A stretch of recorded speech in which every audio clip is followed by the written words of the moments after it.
Hello, I'm Nick. I'm from Shopify, like Brendan said, and I'm here to talk about yet another JavaScript microframework. There are people a lot smarter than me, and I'll probably manage to piss a good number of them off today. But my bullshit title at Shopify means that I get to play with JavaScript frameworks all day long, and it's awesome. So let's talk about frameworks. We want to build great web apps that can mean web apps or embedded apps or node apps or anything else that people like all of you are going to build. But talking specifically about web apps, it's important to decide what kind of web apps we want to build. So this is an old Cappuccino slide that I really like.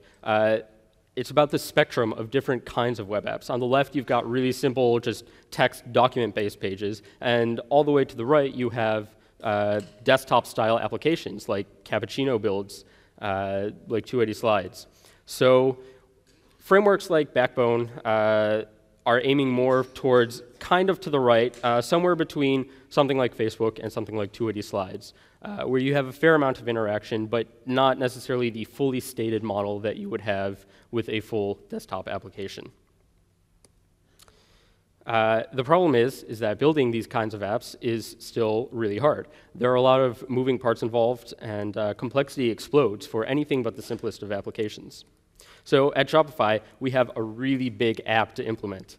Like, seriously, this thing is huge. Hundreds of endpoints and models and routes and AJAX requests. I mean, this thing's pretty crazy. And so the complexity involved is mind-blowing.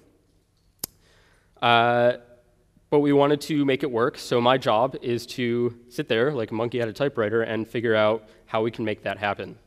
But the thing you need to understand is that I am the only JavaScript developer at a company full of Ruby developers. That's the important thing to understand for this story. So I started implementing Shopify as an app in Backbone, and Backbone's pretty awesome, yeah? So I was able to get a few tasks working really quickly. I was impressed. I showed it to everyone else. They understood the code. They also were impressed, but something didn't seem to compute for them. Even more importantly was designers. We have a team of really talented designers, but showing them this giant JavaScript file where they basically render their views in JavaScript code, not going to happen. You show a designer a bunch of JavaScript code, they will punch you in the face. So we wanted something that doesn't make designers write a bunch of code, that lets them work in the tools that they're familiar with. I played with everything. All of these frameworks are great. I love them all. Please keep building really awesome stuff. But none of it worked specifically for what we wanted to build. So it was either we came to this impasse. We could either invest in one of these technologies that wouldn't do exactly what we wanted, or just give up on everything.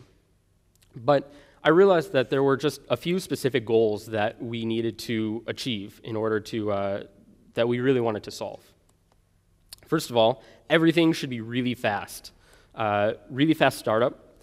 The runtime and everything in your app should be fast. And that means that a lot of work needs to be done to make sure that there's no long-running code or big loops that are causing a lot of things to change within the app.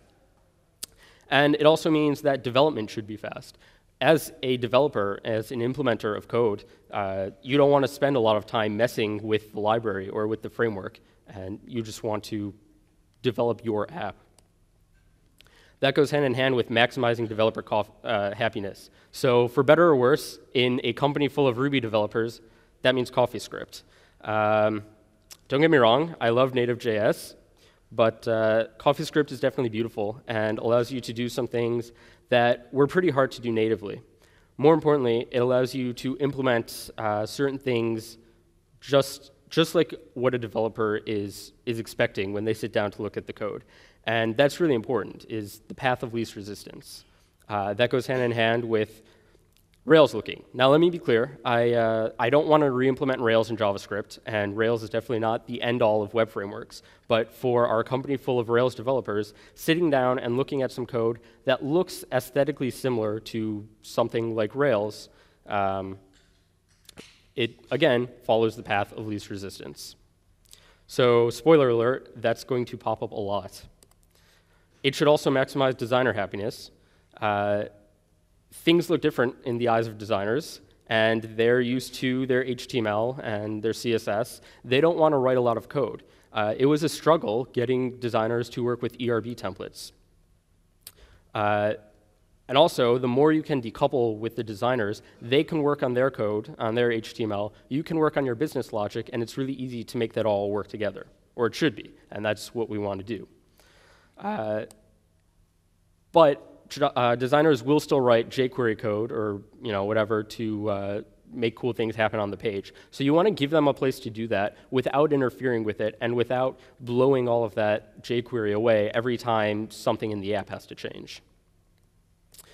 Designers should be allowed to have rapid iteration. And again, when a designer sits down to look at it, they should know exactly what's going on without having to struggle to figure out everything that's happening.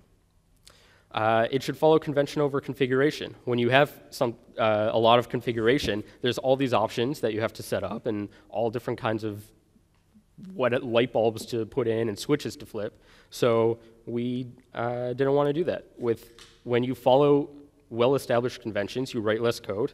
You know where to put your stuff, which is a big problem with existing micro frameworks. Like when you start up a Backbone app, for example, where do you put all your controllers? Where do you put all your models? Do you put them in the same file? If your app is big, then do you put them in different folders? Which folders? So we wanted a place to put your stuff. And again, when there's well-established conventions, you can sit down, look at something, and not have to figure out how it works because it works the same in every single application. We also wanted a really powerful system of bindings. So part of the problem with building large apps is keeping them in sync. When data changes in one part of your app, you usually want to know about it somewhere else. You either end up writing a lot of code yourself, or if your framework has implemented a system of bindings, it's usually just kind of a tacked-on thing. So we really wanted to build the whole framework around this powerful system of bindings. And that means that everything is really, really fast. And finally, there's no templates. When you have templates in client-side code, like EJS or Eco or any of these other templating languages, they were great on servers, but we're not in that stateless environment anymore. When you have templates in JavaScript, whenever anything in your app changes, you have to blow all of those changes, or you have to blow all of your DOM away to replace it with a new DOM. Plus, they make designers program. They ruin the DOM whenever anything changes.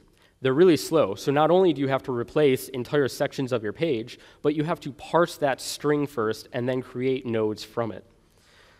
And that parsing can take a long time, like in the case of the original mustache. And they also mix logic with design. So we didn't want to use any type of JavaScript templating library. And the final goal is to be more of a framework and not a library. When you have a library like Backbone or any of the other JavaScript micro frameworks, it's a section of code, or it's a chunk of code that you can call into and make cool things happen. But you're still writing a lot of glue code and boilerplate code to connect into that. So if you have a tiny, well-written framework, then all of that glue code and boilerplate can be taken care of for you, so you just concentrate on writing your actual app.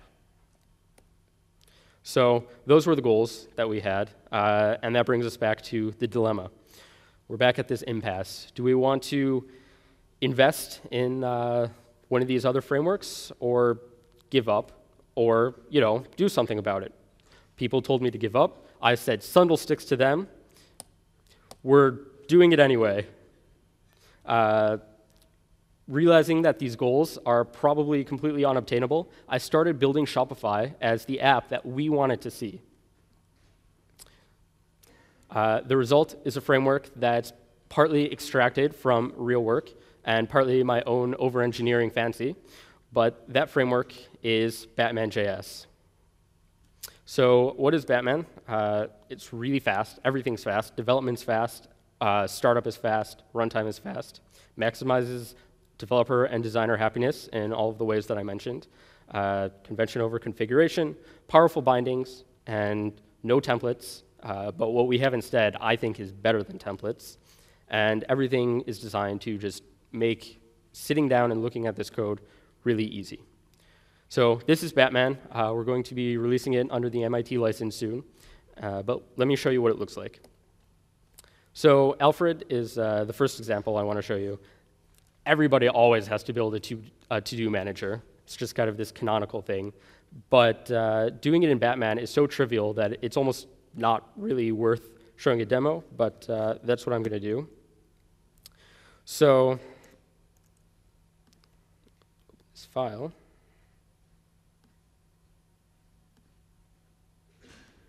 Sorry, I meant to have it open. So this is the basic template. Say a designer gave this to me. It's just an empty HTML file. Here's what it looks like. Doesn't do anything yet. So we want to turn this into an actual app. Down at the bottom here, you see we have a simple app called Alfred. It extends Batman.app, and then it runs. But nothing actually happens yet. So I hate live coding, but this is pretty trivial, so let's do it. First of all, we need a model called to-do, and it extends Batman.model. Pretty straightforward, and CoffeeScript makes that really easy. And it's still using prototypal inheritance as opposed to a regular native JavaScript class library that would have some have its own complicated class system. Now, you don't need to declare a schema. All the bindings will just be set up automatically. You can if you want to. So a to-do will have a body and an isDone attribute. And then once you have that model, you can do things like to-do.all, and that'll return an array of all of the to-dos. Right now, that's empty. So why don't we say if not to-do.all.length, then new to-do.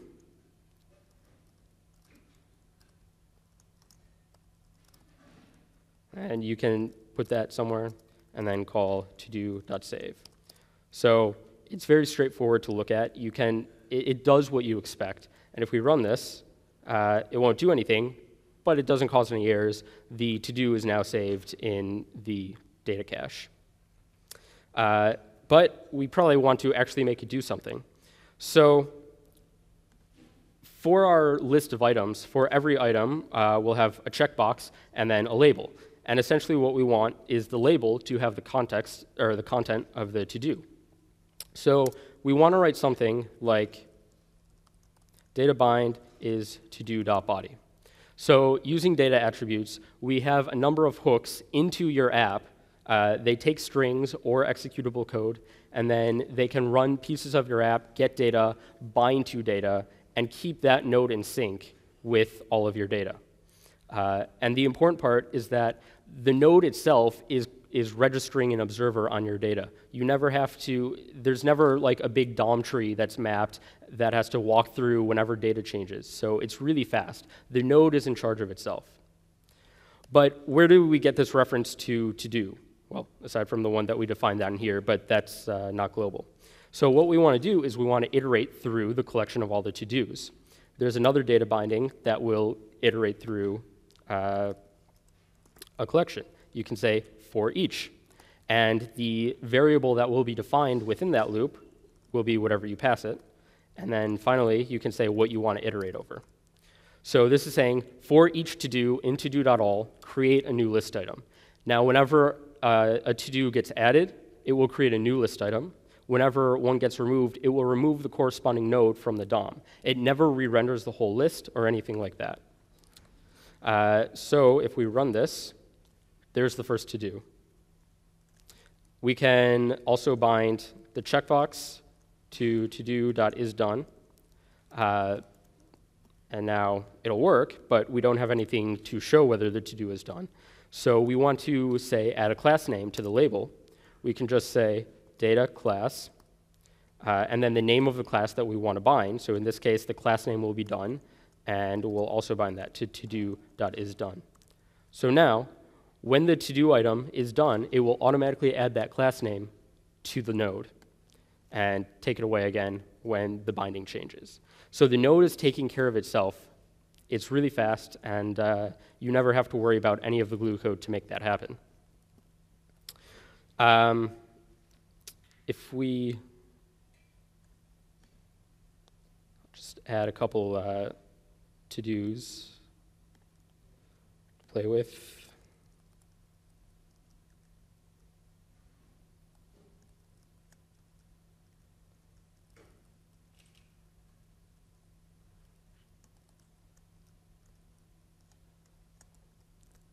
So now we have some to-dos that we can play with. The next thing that we want to do is bind this delete button to the actual action. So you can use event bindings. And now whenever it gets clicked on, it'll call todo.destroy. Now why would you use an event binding as opposed to onClick? 2 reasons. First of all, it uses add event listener instead of onClick. And second of all, it's within the context of whatever context you're in. So we have access to this to-do variable, and then we can call .destroy on it. So now these become links, and if we delete one, that node will be removed from the DOM without messing with all of the other nodes. Batman also has this really simple mixin system and a few predefined mixins. So if you want to do something like make this label editable, you can just say mixin editable. And now that will apply all of the properties to that node from the editable mixin to make it inline editable. And then when you change that, it will automatically update.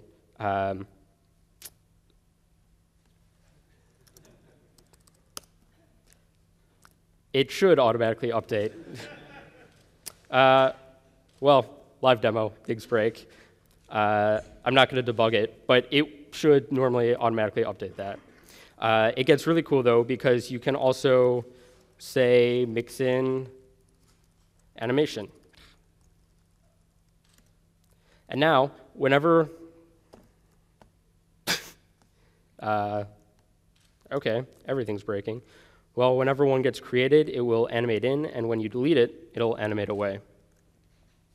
And finally, we can make this form actually work. There's a form for binding. So you can give it a context. We'll say form for to do, and it'll be todo.create. And now within this form, you have an instance of to do that you can bind to. So we can bind this input to do.body. I'll remove the animation mixin so we can actually see what's happening. And finally, when you submit this form, it will call todo.save. Pretty straightforward. And now when we add it, there it goes. If the animation mixin was still there, then that one would slide in. So that's basically what it's like to build a simple application, decouple designers and developers. And it lets you concentrate on the cool stuff.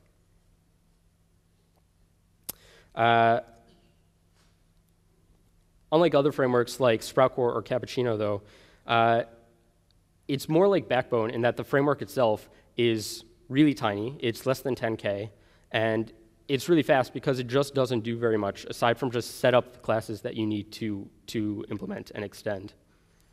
It's really tiny. It's really fast. You can use it with an existing backend. If you have an existing REST API like Shopify does, you can drop in that backend. You can add to your models persist batman.rest storage, and then it will automatically persist to the endpoint that's introspected from the model name. Or if you want to write an end-to-end JavaScript app, this is where things get really cool. Batman is actually a full-stack framework, so you can build an end-to-end Batman application. There's a Batman node server, and it will actually use your same code for client and server. not a fake promise. It actually uses the exact same code, which we've seen people try to do before, but it hasn't really worked out. So seriously, like, you can have the same model with the same validations, and it runs in both places. You can also include specific node code to run security critical things or extra validations on the server that you don't want in the client. And you don't have to recreate your model in both the client and the server. It'll just validate when it comes in to the server. So when you have a model, like my model, you can just say persist Batman, and then it will automatically sync that model with the server. And whenever the model changes for anyone, it will change for everyone. And the Batman server uses WebSockets to make that happen and persist across everything if you want it to. Otherwise, so it's a full stack framework if you want it to be. Otherwise, it's just an awesome, tiny, and really fast client-side framework. So, how am I on time? OK.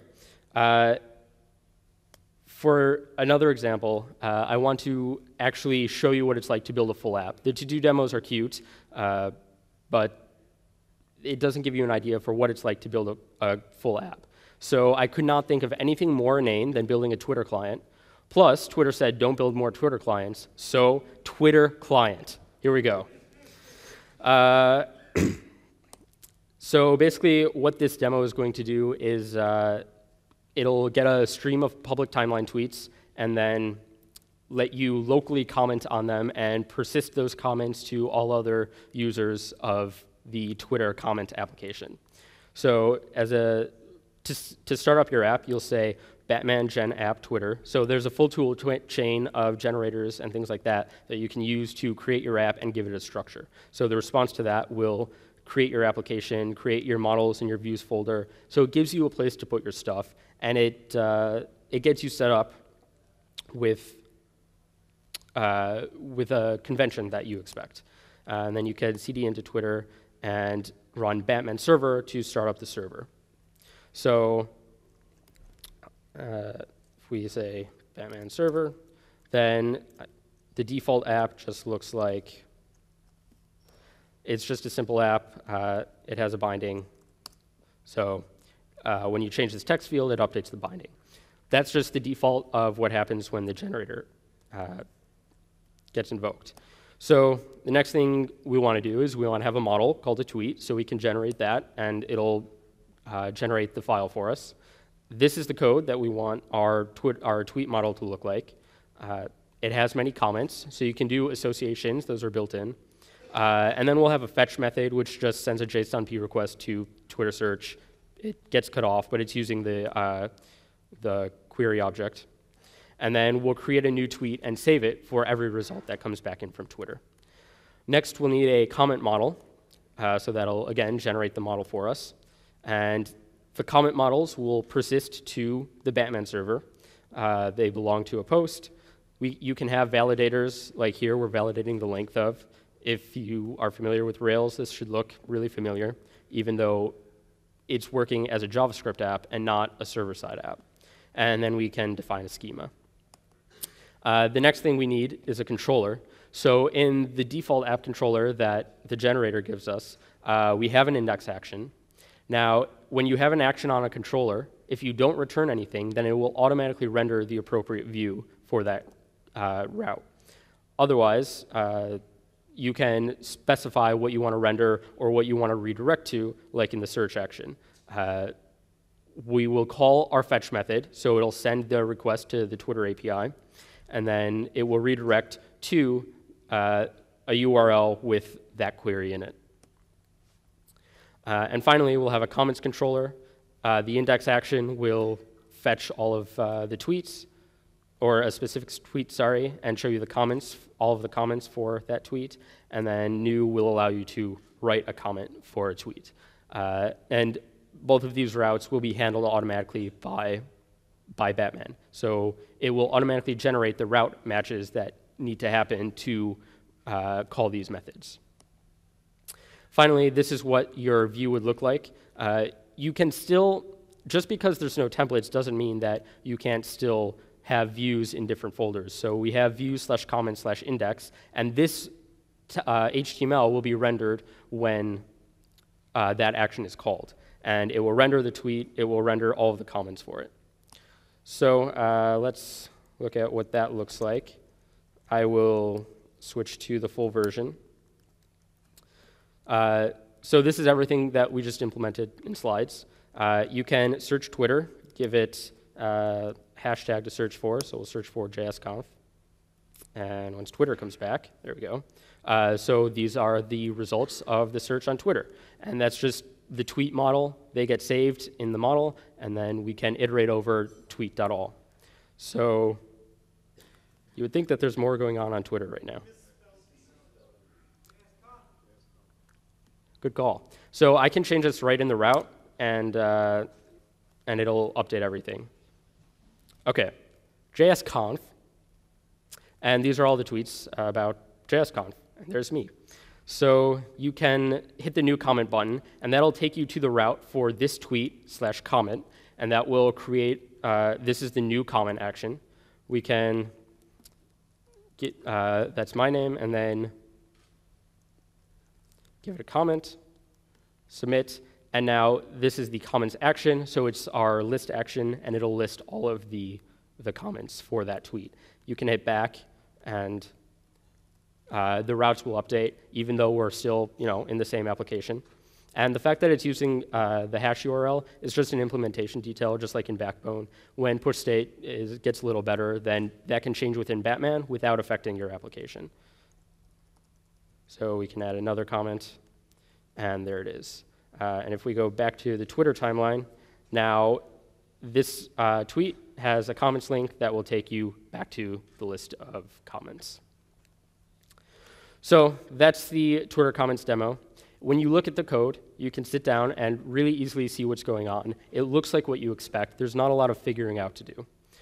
Designers can independently work on the templates, like comment/index.html. The designer can build that HTML page, and then it automatically gets rendered into your app where you want it. And finally, the whole demo, which pulls from Twitter, it models and has relationships and associations between those models.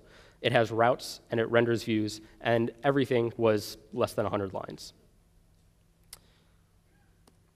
So that's Batman. It's really fast. Developer and designer happiness, convention over configuration, bindings, no templates, and optionally, it's a full stack framework to persist things over the server.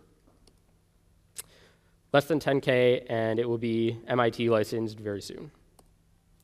We also have Batman.js.org, which will have lots more info and examples, and that will hopefully be live later today, so you can check that out. And then we have one more thing. We have this crazy demo with a lot of moving pieces, and it used to involve an Arduino, but that Arduino exploded. So we're going to fake the Arduino part. That's OK.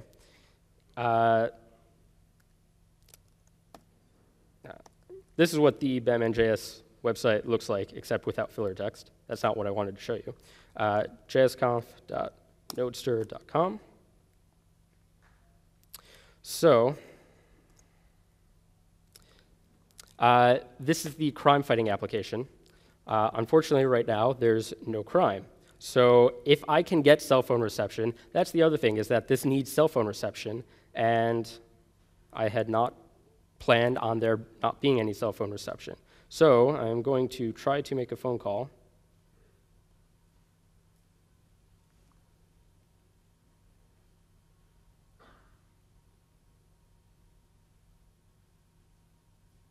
Hey, it worked.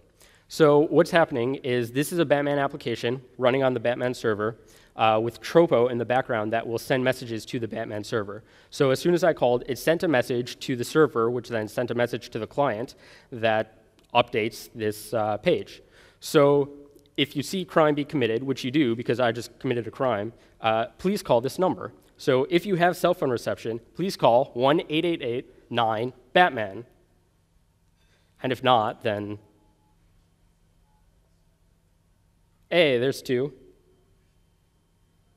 oh man, there's a lot of crime going on.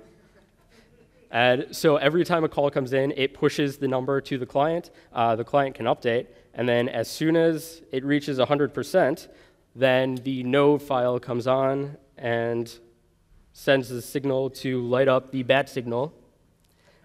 And when the bat signal happens, then Batman appears.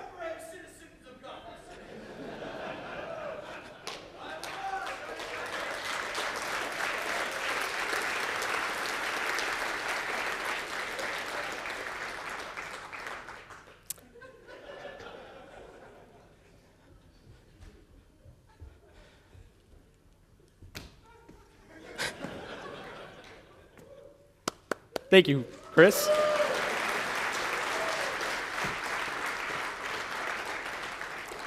So thank you for reporting crime. So that was the Batman demo. Batman.js.org. It'll be up later today. Thank you very much.